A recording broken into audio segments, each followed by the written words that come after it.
intoxicaciones alimentarias. Bueno, son los objetivos que los han de tener en lo que es su programa, ¿verdad? Y vamos a comenzar a decir que las intoxicaciones alimentarias se agrupan dentro de las denominadas enfermedades transmitidas por alimentos o ETA, que según la OMS son aquellas enfermedades que con los conocimientos y métodos actuales para el diagnóstico pueden ser atribuidas a un alimento en específico, a una sustancia que está presente en el alimento o a un recipiente donde hayan sido contaminados por organismos o sustancias patógenas o al modo particular en que se preparan estos alimentos, ¿verdad? Por ahí vamos a ver entonces que las intoxicaciones solo son una parte de este tipo de entidades nosológicas. Para comenzar, también vamos a decir que el diagnóstico de las intoxicaciones alimentarias hasta cierto punto es un poco difícil, ya que la presentación de dicha entidad clínica puede presentarse de dos formas totalmente diferentes. Puede presentarse como un caso esporádico, es decir, un caso individual, ¿verdad? O un caso en el cual el número de afectados es tan bajo que a veces se han investigando a qué se puede deber, pero también se puede presentar a manera de brotes, es decir, un gran número de personas que presentan la misma sintomatología, ¿verdad? Siendo mucho más difícil para el diagnóstico el primer caso, los de los casos esporádicos, que cuesta asociarlo a lo que es una intoxicación alimentaria como sí. Además hay que tomar en cuenta que los periodos de incubación, así como también la sintomatología, los síntomas y signos pueden variar de acuerdo al agente etiológico que está involucrado, ¿verdad? Aunque en algún caso particular, como ya acaban de ver en la clase anterior, las manifestaciones clínicas prevalentes pueden ser diarreas y vómitos, hay otros que no. Y ahí es donde el diagnóstico de laboratorio muchas veces cuesta y la mayor parte de veces el diagnóstico de las intoxicaciones alimentarias se basa principalmente en la historia clínica, ¿verdad? En la historia clínica, que ustedes son los que encargados de armarla. Las causas de esto, como ya vimos nosotros, generalmente las intoxicaciones alimentarias se deben a la presencia en los alimentos que estamos ingiriendo de toxinas que pueden estar ya preformadas en el alimento o formarse una vez ingerido el alimento. Y los principales agentes involucrados en intoxicaciones alimentarias como tal son Staphylococcus aureus, Bacillus cereus, Clostridium perfringens, que ocasionan cuadros gastrointestinales muy importantes, y uno muy particular que es el Clostridium botulinum, que no se asocia realmente a lo que es cuadro gastrointestinal, sino que se asocia a lo que es una sintomatología neurológica, que es un caso muy particular y que se considera lo que es una emergencia médica, un envenenamiento muy importante. Aquí pueden ver también otras causas de enfermedades transmitidas por alimentos, pero nosotros nos vamos a centrar en las primeras, en aquellas verdaderas intoxicaciones alimentarias. Y vamos a comenzar a hablar de las principales. La intoxicación alimentaria estafilocóxica. Esta es la que se presenta con mayor frecuencia, ¿verdad? Se presenta en el mayor número de casos, y el periodo de incubación de esta intoxicación es relativamente corto. En promedio puede andar entre 1 a 6 horas. Pero ¿por qué el periodo de incubación es corto? ¿Por qué creen ustedes que para comenzar las manifestaciones clínicas se puede requerir, por ejemplo, de una hora después de haber ingerido el alimento, el paciente ya comience con manifestaciones? ¿Por qué creen? En este caso particular es porque la toxina ya está preformada y está presente en el alimento. No es necesario que la bacteria la produzca en nuestro interior, sino que la toxina ya está en lo que estamos ingiriendo, y vamos a ver qué alimento es el principalmente involucrado. El inicio de esta intoxicación por el Staphylococcus aureus es abrupto, es decir, comienza de repente, no avisa, por decirlo así, ¿verdad? Y comienza básicamente con lo que es náuseas, hay vómito, que quizás es la principal manifestación clínica, ya que se presenta en el 82% de los casos, y puede haber cólicos abdominales, y fíjense bien, solo en el 68% de los casos se presenta como manifestación una diarrea acuosa que no es sanguinolenta. O sea, que vean ustedes que la principal manifestación de la intoxicación alimentaria estafilocócica son los vómitos, ¿verdad? La diarrea podría ocupar el segundo lugar. El paciente, conforme comienza a deshidratarse por tanto estar vomitando, es un paciente postrado, puede haber hipotensión, hay sudoración por la misma acción de lo que es la toxina, y vamos a ver el mecanismo de acción.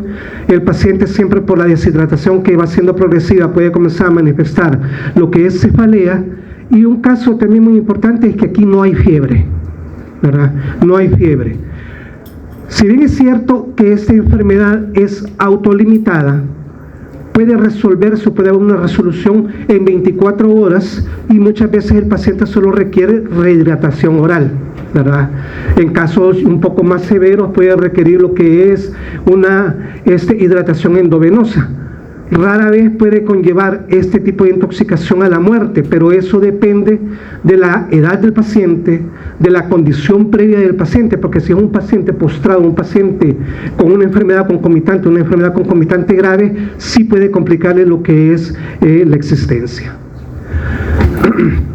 El Staphylococcus aureus, vamos a ver, puede producir una toxina, y la principal toxina involucrada en este tipo de cuadros clínicos es la denominada enterotoxina A, que se asocia frecuentemente, es la que se asocia más frecuentemente a intoxicación alimentaria. También puede producir enterotoxina C y D, que se ha logrado determinar en productos lácteos, y produce también enterotoxina B, que esa no se asocia con intoxicación alimentaria, pero es importante porque se ha visto involucrada en lo que es una colitis pseudomembranosa, que se asocia principalmente a lo que es en aquellos pacientes que han usado antibióticos por tiempo prolongado. La enterotoxina A, que es la que vamos a estar hablando, es termoestable, resiste temperaturas altas. Si se fijan bien, ahí menciona que resiste 100 grados centígrados hasta por 30 minutos, o sea que un calentamiento leve del alimento involucrado no nos va a salvar, ¿verdad? Porque a veces nosotros solo medio calentamos el alimento, solo que se ponga tibio y ya lo ingerimos. Y aquí, para destruir la enterotoxina A, se requiere que esté calentándose por 30 minutos a 100 grados centígrados, es decir, hirviendo, y no lo vamos a destruir con un calentamiento leve. Esa enzima, porque fíjense bien, aquí el cuadro clínico no es producido en sí directamente por la bacteria, sino que por la enterotoxina A, ¿verdad? Esa enzima es resistente a la proteólisis por las enzimas gástricas y pancreáticas. Es decir, nosotros la podemos ingerir, llega a nuestro tracto digestivo, va migrando a lo que es el tracto digestivo inferior y va a accionar. Un detalle muy importante es que de los Staphylococcus aureus, que ustedes han de saber a dónde los podemos encontrar, ¿verdad? El 30-50% de todas las cepas de Staphylococcus aureus son productoras de enterotoxina A. Y se necesita una pequeña cantidad, solo 25 microgramos de esa enterotoxina, para que nos ocasione un cuadro clínico, para que nos ocasione una intoxicación. El mecanismo de acción es un mecanismo de acción relativamente especial, ya que la bacteria actúa como un superantígeno. No sé si en la Transmi 1 les hablaron de los superantígenos, ¿verdad? Que ustedes recordarán que un superantígeno no se une de manera habitual a esta bisagra de la célula presentadora con el linfocito T, sino que se une de manera lateral. No se une en este entorno, sino que se une de manera lateral. ¿Y eso qué trae como consecuencia?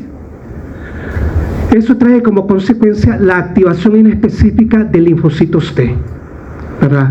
La activación de linfocitos T, y al activarse de esa manera se produce una cascada exagerada de citocinas, y las citocinas son las que van a llevar o van a ser las responsables de generar un gran número de cambios histológicos a nivel estomacal y del yeyuno, ¿verdad?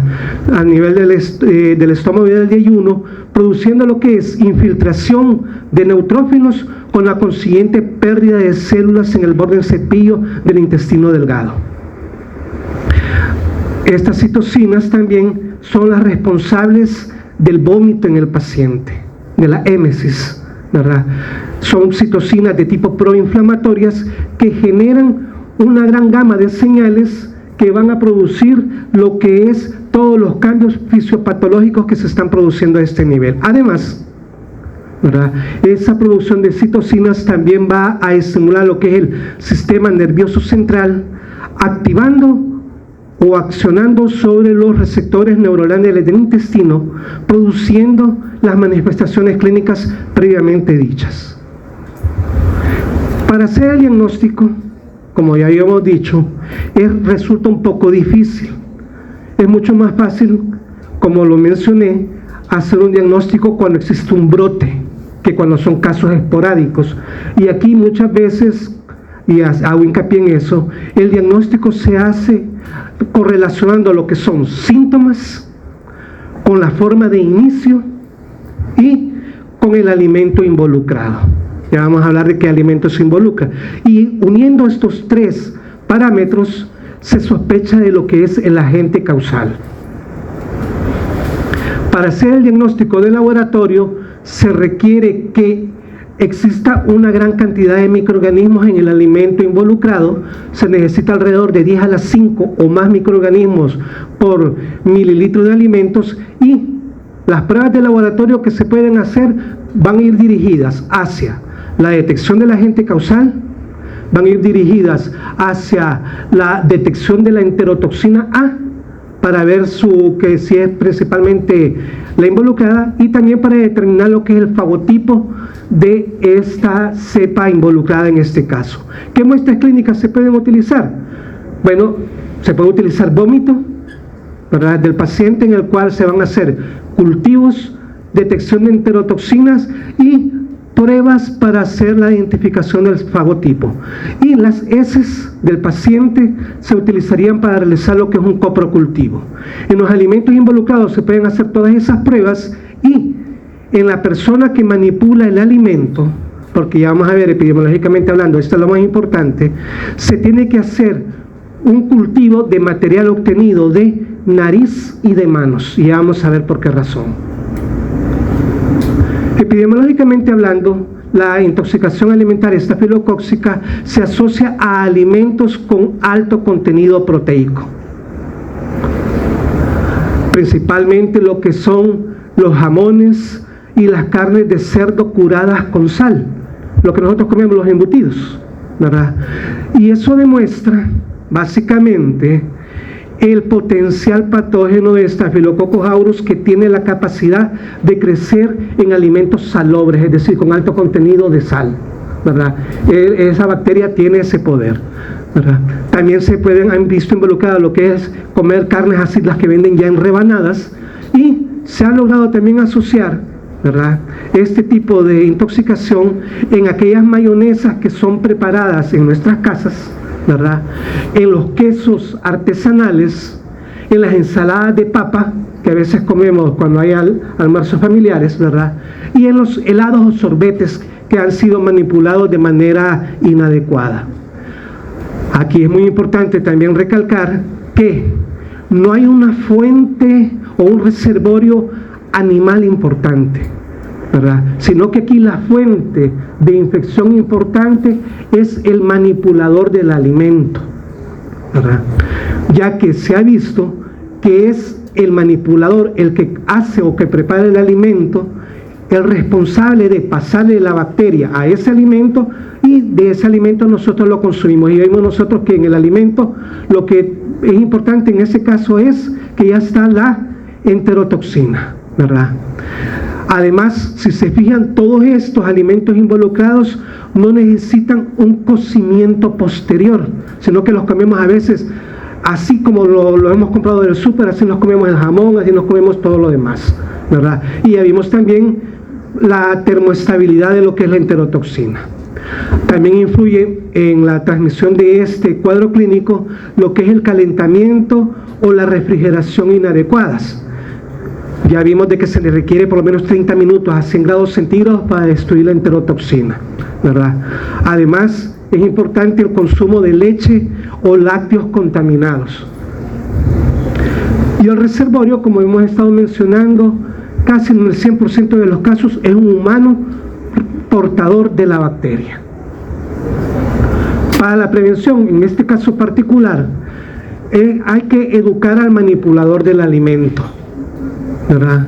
Hay que educar al manipulador del alimento, y esta última es muy importante, ya que también se tiene que excluir a un manipulador de alimentos que presente lesiones en sus manos, ¿verdad? Que presente furúnculos, que presente abscesos, donde probablemente esté la bacteria, porque probablemente de ahí esté pasando la bacteria del alimento, ¿verdad? Y a veces también es importante que cuando se han surgido lo que son brotes, de hacer estudios de nasofaringe para ver quién fue el que transportó la bacteria hacia el alimento involucrado.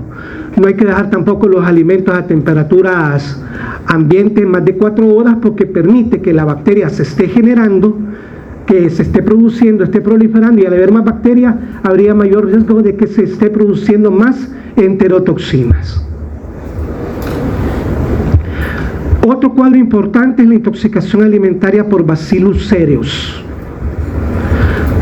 Un detalle relevante que tenemos que mantener en mente es el siguiente: este es un bacilo aerobio gram positivo, formador de esporas, y esa es la clave por la cual se involucra en este tipo de cuadros. Y este tipo de intoxicación producida por esta bacteria tiene dos presentaciones clínicas: una forma emética, cuya incubación, periodo de incubación es corta, que puede ser de 1 a 6 horas, y una forma diarreica, cuya incubación es más larga, que puede ser de 8 a 24 horas. ¿Por qué creen que se da esa diferencia?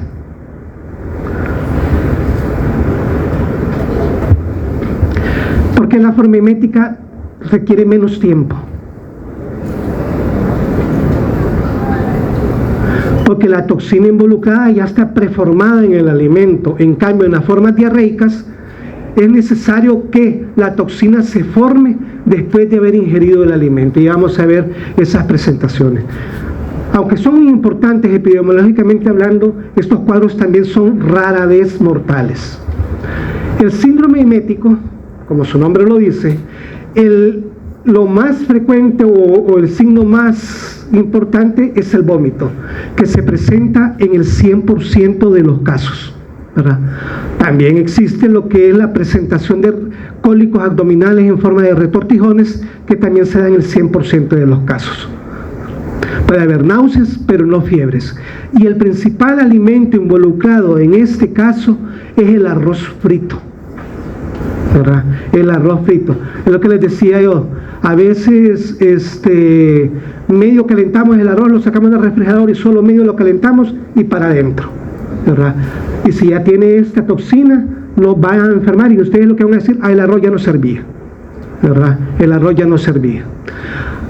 Aquí existe una toxina particular involucrada que se denomina cereulida, que es también termoestable y resistente a las enzimas proteicas, a las enzimas, proteolíticas y al ácido gástrico, ¿verdad?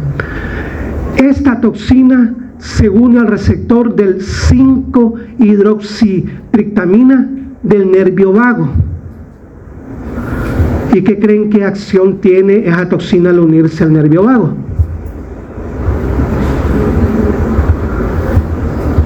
Al unirse al nervio vago, activa el centro del vómito, ¿verdad? Activa el centro del vómito. Parece que el vómito es la presentación clínica más relevante en esta forma de cuadro clínico.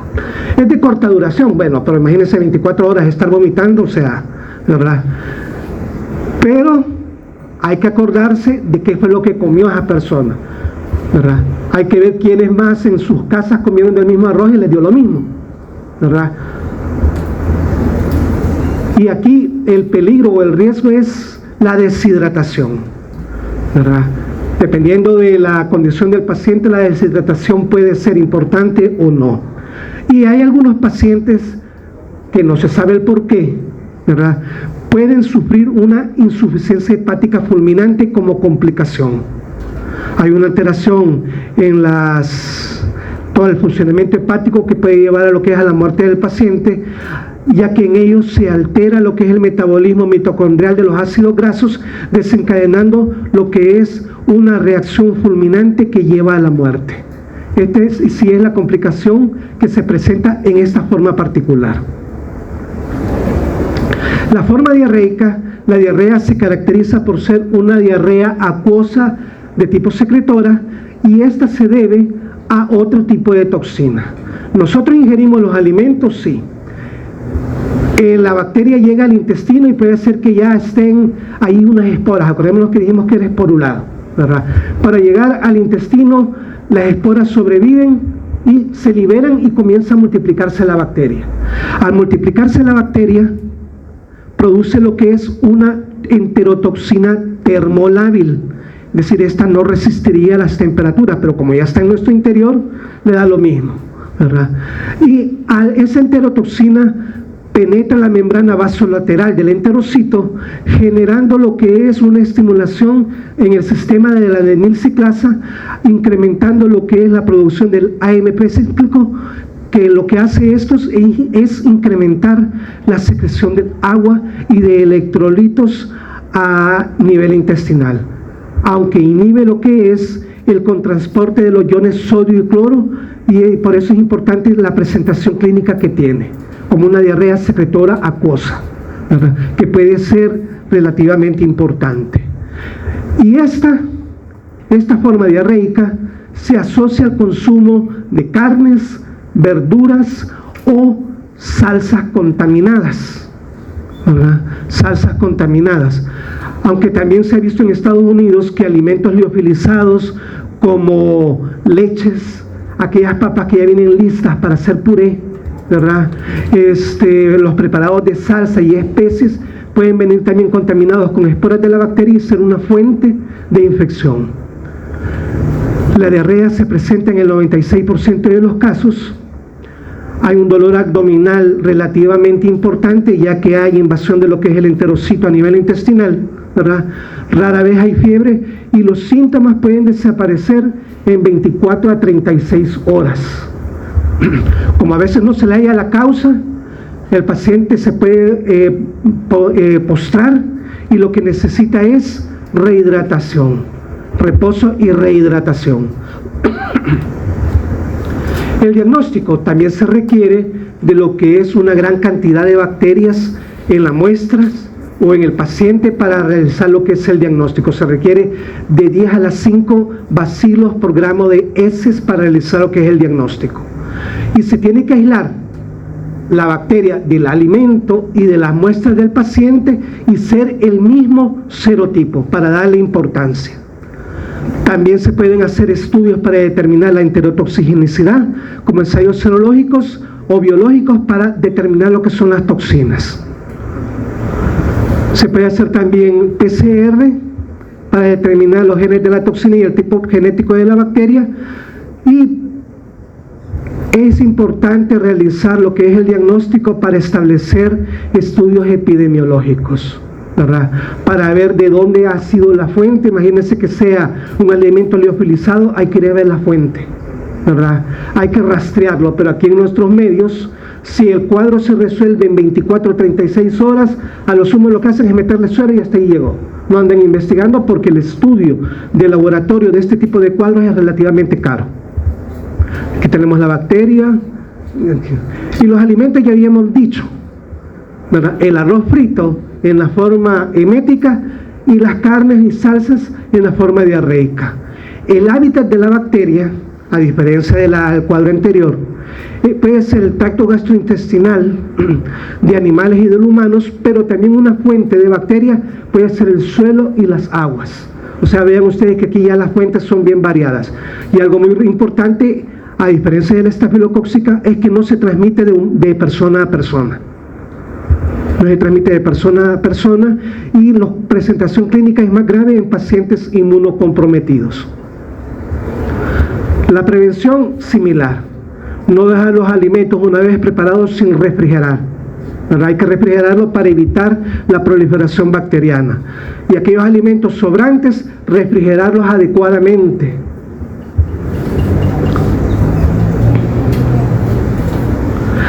Y otro caso importante, y esta a veces es la costumbre que tenemos nosotros, porque ya no nos caben las cosas en el refrigerador, almacenamos alimentos crudos y cocinados en el mismo lugar, pudiendo los alimentos crudos contaminar aquel alimento que ya está cocinado. Se tienen que almacenar de manera separada. La intoxicación alimentaria por Clostridium perfringens. Este también es un bacilo gram positivo, esporulado, pero es anaerobio, ¿verdad? Aquí generalmente la presentación clínica es repentina, con el aparecimiento primero de cólicos abdominales, seguido de lo que es una diarrea acuosa. Puede haber náusea, pero no fiebre ni vómito, y fíjense bien qué es lo que va diferenciando un cuadro de uno a otro. Y el periodo de incubación es de 8 a 12 horas, o sea que aquí no hay toxina preformada, ¿verdad? Y puede durar hasta 48 horas las manifestaciones clínicas.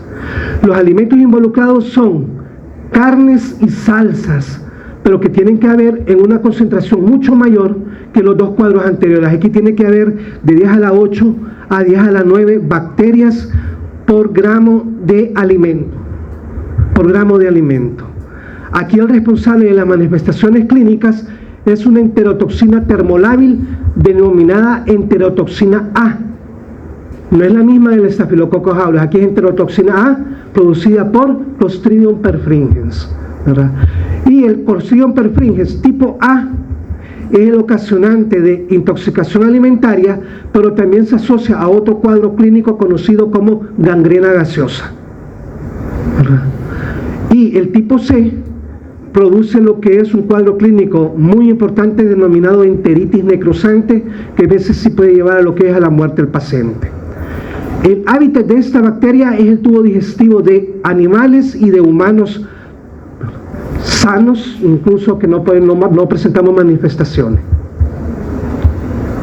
Las enterotoxinas se producen in vivo, es decir, una vez ingerido lo que es los alimentos ya involucrados, la bacteria se comienza a replicar en nuestro interior, como es esporulada, resiste y se produce lo que son la enterotoxina, y por eso es que el periodo de incubación es relativamente largo.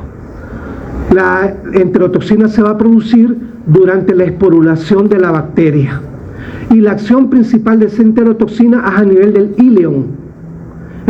ileum, dañando lo que son las células epiteliales en el borde del cepillo, produciendo lo que es un recorte a ese nivel, generando lo que es hipersecreción de líquidos a nivel del yeyuno y del ileum también, produciendo lo que es una pérdida marcada de líquidos y electrolitos, incrementando o alterando lo que es la permeabilidad celular a nivel intestinal, generando lo que es un desequilibrio osmótico, ¿verdad?, que puede ser muy importante, pero al igual que en los anteriores, en la mayor parte de los casos hay una resolución espontánea del cuadro clínico. El diagnóstico clínico es bien complicado, más complicado que los anteriores porque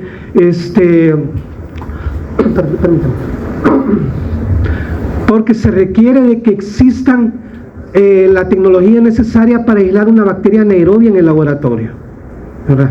Y aquí en nuestro medio difícilmente se hace eso, y se necesita que existan de 10 a las 5 bacterias por gramo de alimentos o de 10 a las 6 bacterias por gramo de heces para poder hacer un aislamiento. Pero otra dificultad es que esta bacteria puede formar parte de la microbiota normal del intestino, y aquí habría que ver si se asocia o no se asocia al cuadro clínico que se está presentando.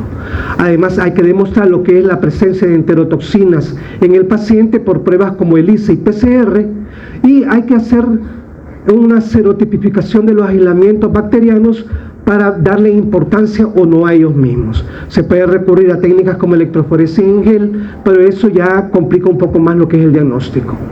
Aquí tenemos la bacteria, ¿verdad? Epidemiológicamente hablando, ya dijimos de que el reservorio es el tracto digestivo de humanos y de animales, y que el modo de transmisión es la ingesta de alimentos contaminados, ya sea con tierra o con heces de animales o de humanos. Principalmente se ven involucradas lo que son las carnes de res y de pollo crudos y las salsas contaminadas. Los alimentos que nosotros conservamos a temperaturas entre 15 a 50 grados centígrados favorecen el crecimiento del microorganismo, ¿verdad?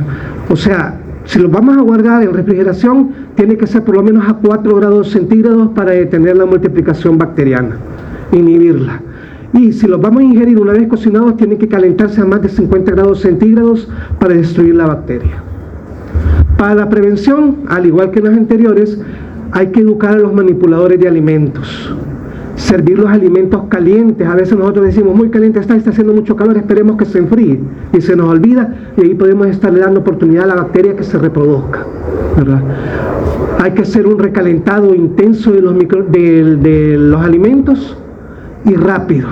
Hay que calentarlo a temperaturas muy altas y por un tiempo relativamente rápido. Y no cocinar parcialmente las carnes y recalentarlas al día siguiente, porque eso, acordémonos que lo que favorece es que queden esporas ahí, y la espora es la que va a producirse lo que es la enterotoxina. Y aquellos alimentos que no los vayamos a consumir rápidamente, en un lapso inferior a las 4 horas después de haber preparado, hay que refrigerarlos, sin tener contacto con otro tipo de superficies.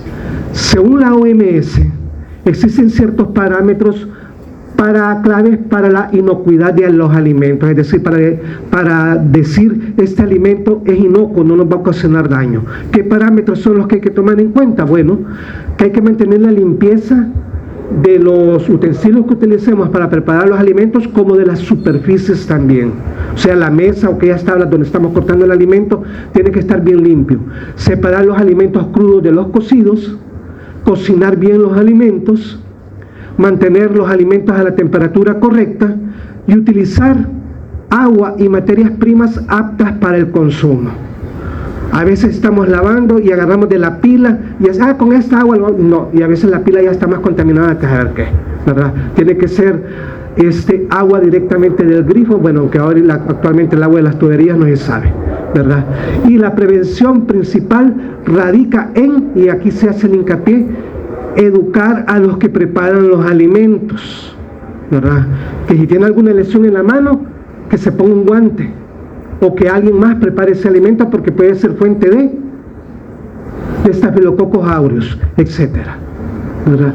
Para el control, sobre todo en el caso que existan brotes, se tiene que dar una notificación a la autoridad local, decirle, mire, en tal parte, en tal región sucedió un brote de esto y esto, y todo, y pasarle lo que es la historia clínica, ¿verdad? Para que ellos vayan a investigar. Aislamiento y desinfección concurrente, aislar a los enfermos y desinfectar toda el área donde se supone que ellos anduvieron. Investigación de todos los contactos o expuestos a dichos alimentos, porque puede hacer que surjan más casos. Investigación de las fuentes de infección, ir a revisar las ollas, por decirle algo, los instrumentos donde se prepara el alimento, para ver si de ahí se logra aislar algo. Tratamiento específico de los pacientes y control de los manipuladores de alimentos, sobre todo en el caso de las infecciones por estafilococos. Aquí es donde yo les digo que les harían cultivos de lo que es nariz y nasofaringe, para ver si ellos fueron fuentes de esa transmisión. Y estas son las 4 claves para mantener todo inocuo también: limpiar, separar, cocinar y refrigerar. Si se sigue esa cadena, estamos previniendo lo que es un caso de intoxicación alimentaria muy importante. Bueno, la clase me salió relativamente corta.